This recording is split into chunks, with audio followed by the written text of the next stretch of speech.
第一次遇到咁暴雪嘅狀態啊！而家喺雪地拉添，真係想你哋去邊度啊你？成尺雪拉個篋，實在係拉唔喐喎。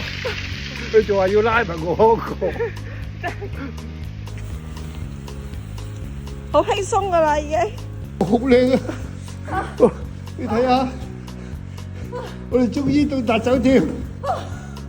呢個幾多樓啊？呢個真係好難過。第一次經歷呢個日本之旅唔係嘢少啊，真係。不過今日咧，我好服咧，即係話環車友係香港人。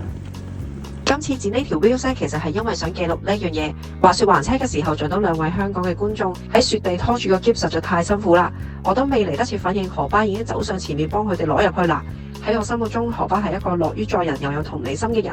我真係好中意荷巴。